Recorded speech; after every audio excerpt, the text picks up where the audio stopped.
گھر میں ایسے بارشیں کر دیتی ہے تونگری کی، رزق کی، صحت کی، برکت کی۔ دوسرا فائدہ یہ ہوگا اللہ جذبوں اور تصور اور خیالوں اور سوچوں کے مطابق فیصلہ کرتا ہے۔ جو شخص یہ عمل کرتا ہے تونگری پاتا ہے، عزت دولت پاتا ہے، قرضے اترتے ہیں، رزق ملتا ہے، صحت ملتی ہے، اور اللہ شان و شوکت آنکھوں سے دکھاتا ہے۔ جو یہ عمل سے ایک دفعہ کہنے لگے اتنے ملین ہیں، اتنے ملینوں کے ملین ہیں، کیا کروں بتائیں آپ؟ کہاں یہ عمل کرنے والا نہ کبھی پشیمان ہوا ہے نہ پریشان ہوا ہے۔ آقا کی بارگاہ میں ایک شخص حاضر ہوا، بہت دکھ مسائل مشکلات میرے حضور نے فرمایا جب گھر میں جا یہ عمل کرنا شروع کر دیا۔ کچھ ہی عرصے کے بعد لوگوں نے اس کے جسم پہ، لباس پہ، حالات میں تونگری دیکھی، مالداری دیکھی، اور اس نے آ کے عرض کیا کہ میں نے اب تو اتنا ملا ہے کہ پڑوسوں کو دیتا ہوں اور لوگوں کو بھی کھلاتا ہوں، اور پہلے عالم یہ تھا کہ میرے پاس فقر، فاقہ، غربت اور تنگ دستی تھی، اب میں لوگوں کو دیتا ہوں۔ میرے پاس کئی واقعات ہیں، واقعات در واقعات ہیں۔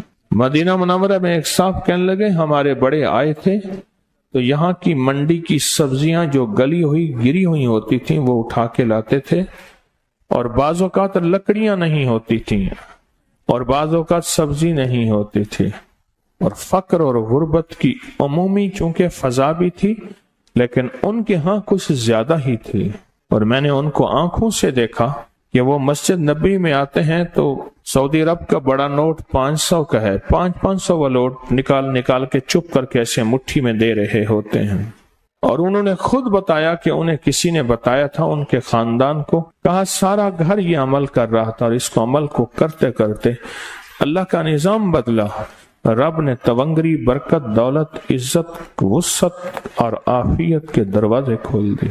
مجھ سے ایک دفعہ کہنے لگے اتنے ملین ہیں، اتنے ملینوں کے ملین ہیں، کیا کروں بتائیں آپ؟ کہاں خرچ کروں؟ پڑے ہیں میں خرچ کروں کہیں، کس جگہ لگاؤں؟ مجھ سے مشورہ کرنے لگے، کہنے لگے دبئی میں میرا کاروبار ہے، بہت بڑا بزنس ہے، فلاں جگہ ہے، یہ پیسے کہاں لگاؤں؟ اس کی مشق کریں۔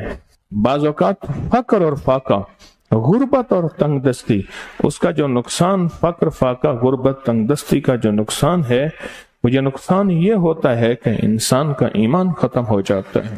جو سلام اور قل ہو اللہ یہ پا گیا وہ سب کچھ بنا گیا، ادھر بنانا ہے ادھر بچانا ہے، اگر بنایا اور بچانا پھر بھی نقصان، اور اگر بچ گیا، بچے گا تو وہ جو بنے گا، ہے ہی نہیں تو بچے گا کیا؟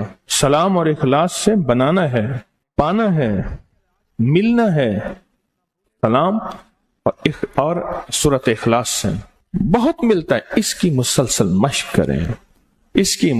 مشق کریں، نیچے والے حال سے جائیں اوپر، سلام قل ہو اللہ، اوپر سے نیچے سلام قل ہو اللہ، حال کے ایک حصے سے دوسرے حصے میں سلام قل ہو اللہ، اور یہ تصور کریں کہ میں گھر کے اندر داخل ہو رہا ہوں، میں گھر کے اندر داخل ہو رہا ہوں، میں گھر کے اندر داخل ہو رہا ہوں، یہ تصور کریں، یہ مشق کرتے رہیں۔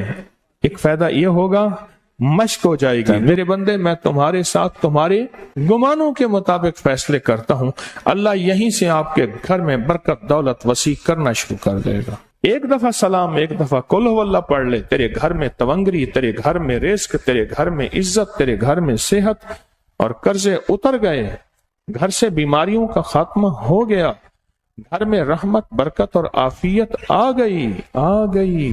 بس اس کی مشق کر لے، اور یہیں سے مشق کرنا شروع کر دیں، اور مشق میں ایک تھوڑا سا اضافہ کر دیں۔ چھوٹی دعا مانگیں چھوٹی مدد آئے گی، بڑی دعا مانگیں گے بڑی مدد آئے گی۔ پھر سنیں ذرا، چھوٹی دعا مانگیں گے چھوٹی مدد آئے گی، بڑی دعا مانگیں گے بڑی مدد آئے گی۔ تو چھوٹی دعا تو یہ ہے کہ اللہ مجھے دے دے، میرے گھر والوں کو دے دے، اور بڑی دعا یہ ہے کہ اللہ ساری امت کو دے دے۔ اور یہ جو ایک دفعہ سلام اور قل ہو اللہ ہے، یہ گھر میں ایسے بارشیں کر دیتی ہے تونگری کی، رزق کی، صحت کی، برکت